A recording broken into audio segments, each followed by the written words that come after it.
Everyone thought she was just an old lady, sitting quietly in her corner of the coffee shop, never bothering anyone, just another retiree.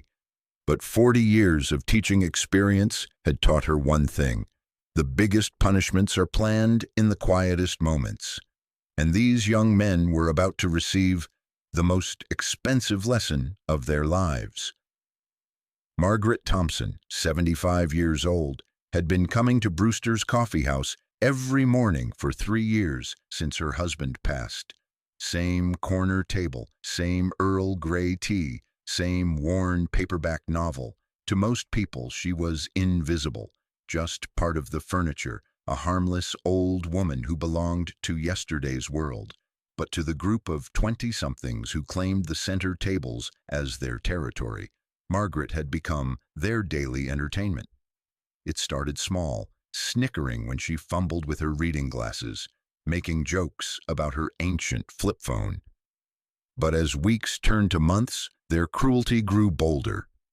"Look, it's the fossil again," Jake Morrison would announce loudly whenever Margaret entered. At 24, Jake considered himself the leader of their little pack, a college dropout who lived off his trust fund and spent his days planning get-rich-quick schemes that never quite materialized. His friends, Tyler, Brad, and Kevin, would erupt in laughter, making no effort to lower their voices.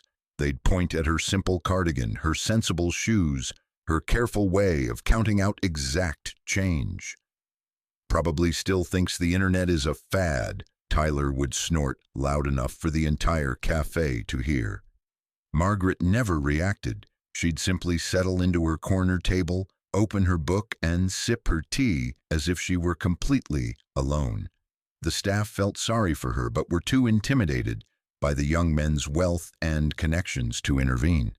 After all, Jake's father owned half the commercial real estate in town. What none of them realized was that Margaret wasn't ignoring them. She was listening. 40 years in public school classrooms had given her supernatural hearing abilities and an uncanny talent for reading between the lines of teenage bravado.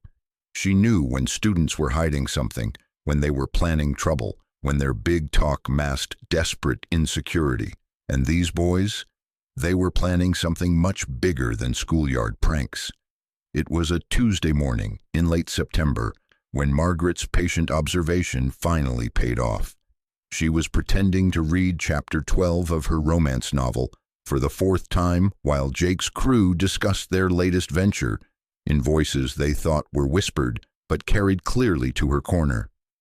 "The shipment comes in Thursday night," Jake was saying, leaning forward conspiratorially. "My cousin Danny's got the warehouse keys and the security guard takes his break at midnight." Margaret's fingers tightened imperceptibly on her teacup. In her decades of teaching, she'd heard enough coded conversations to recognize drug talk when she heard it. "You sure the stuff is clean?" Brad asked nervously. "I mean, if we get caught with that much." "Relax," Jake interrupted. "It's not like we're dealing crack on street corners. This is high-end stuff. Designer pills for college kids with money. Victimless crime." Tyler laughed harshly. "Victimless if you don't count all the little rich kids who OD because they think daddy's money makes them invincible." "That's their choice," Jake shrugged. "We're just providing a service. Supply and demand, baby. Basic economics."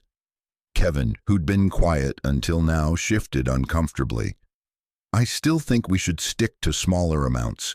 This feels too big, too risky." "That's exactly why it's perfect," Jake insisted. "One big score, then we're out. Clean break. I'm talking enough money to disappear for a few years. Maybe start that bar in Costa Rica we always talked about." Margaret memorized every detail.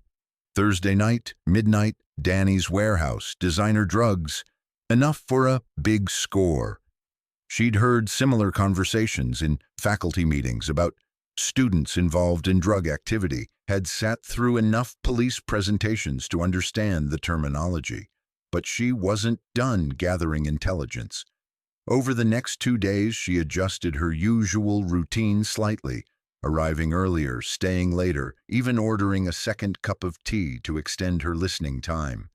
The boys, emboldened by what they perceived as her complete obliviousness, spoke freely about their plans. She learned that Danny Morrison was Jake's older cousin, a warehouse supervisor at Morrison Logistics, the same company that handled shipments for half the pharmacies in the tri-state area.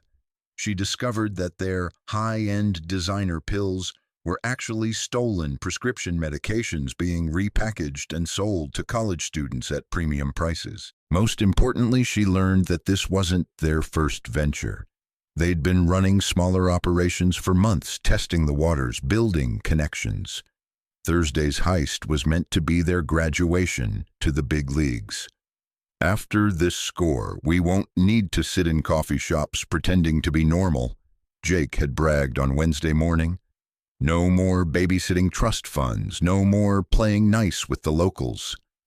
No more pretending that old bat isn't the most boring thing in this place," Tyler added, glancing dismissively at Margaret's corner table.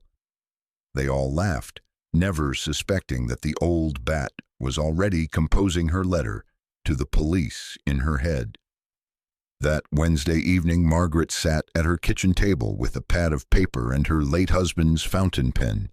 Harold had been a police sergeant for 30 years before his retirement, and she'd learned plenty about proper evidence reporting from his stories. She wrote carefully, methodically, including every detail she'd overheard. Times, locations, names, specific terminology. She described the warehouse location, the security guard's break schedule, even the approximate amount of money Jake had mentioned they expected to make. But Margaret was smarter than just sending an anonymous tip. She knew from Harold's experience that police needed credible threats to justify major operations, so she crafted her letter carefully, positioning herself not as a random eavesdropper, but as a concerned citizen who'd witnessed suspicious activity near the warehouse district. He mentioned seeing young men casing the Morrison Logistics building at unusual hours.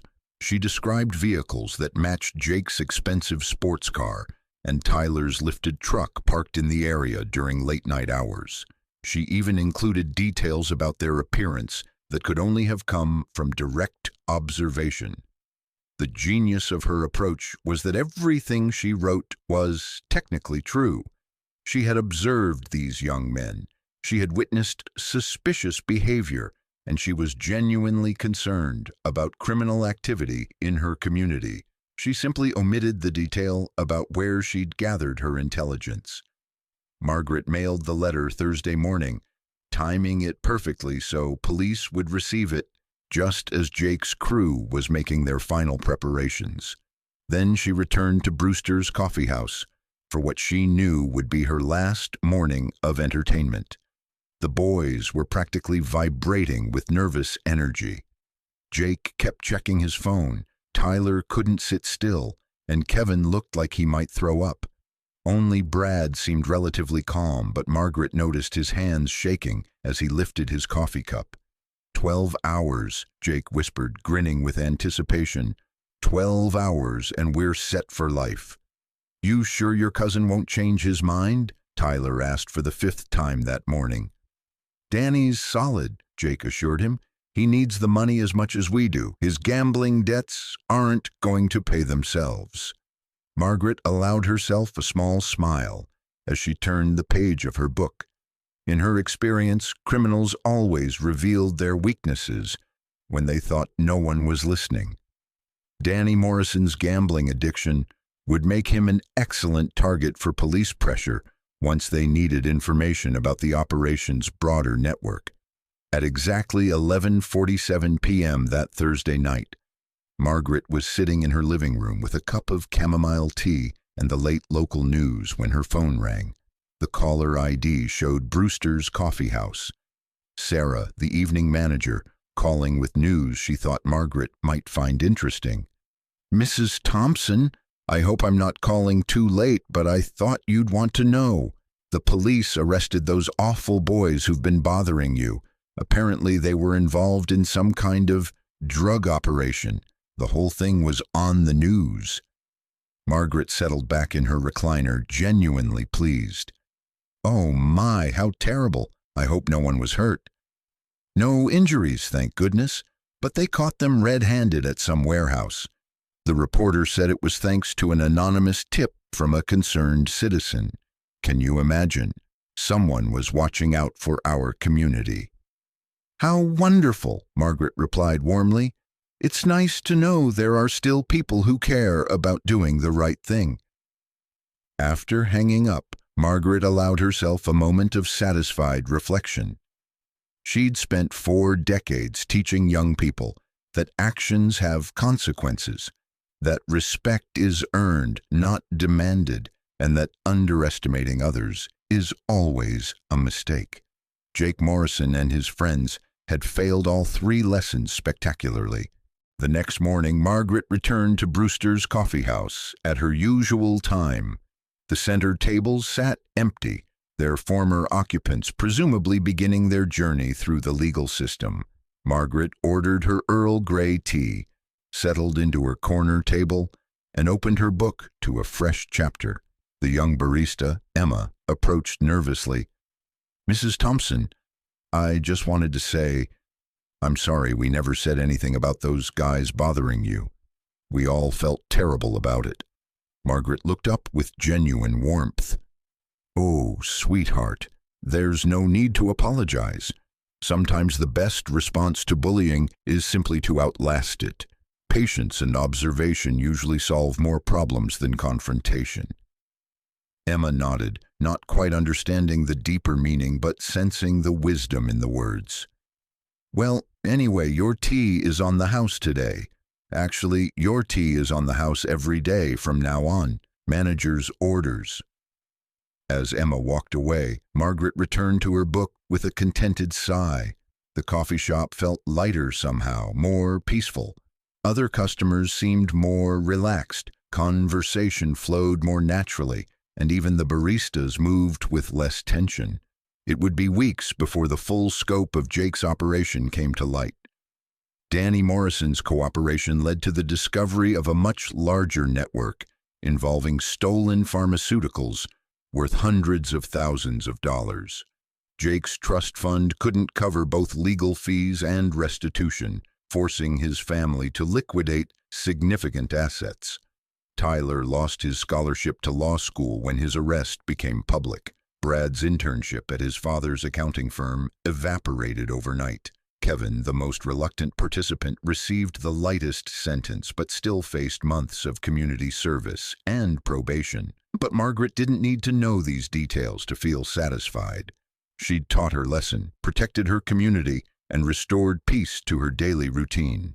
Most importantly, she'd proven that 40 years of classroom experience had prepared her for challenges far beyond grammar tests and parent conferences. 3 months later, a new group of college students began frequenting Brewster's Coffee House. They were polite, respectful, and always acknowledged Margaret with friendly nods when they arrived.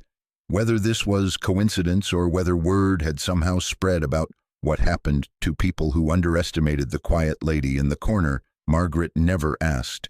She simply smiled, sipped her tea, and continued reading her book, secure in the knowledge that some lessons are best taught through demonstration rather than lecture. As any experienced teacher knows, the most effective discipline often happens so quietly that the troublemakers never even realize they've been schooled until it's far too late to change course. And Margaret Thompson had just administered a master class in the art of silent justice. If this story resonated with you, if you believe that respect should be given regardless of age, and that underestimating others is always a dangerous game, then you understand why quiet strength often accomplishes more than loud confrontation. Sometimes the most powerful lessons are taught by those who speak the softest, but listen the most carefully.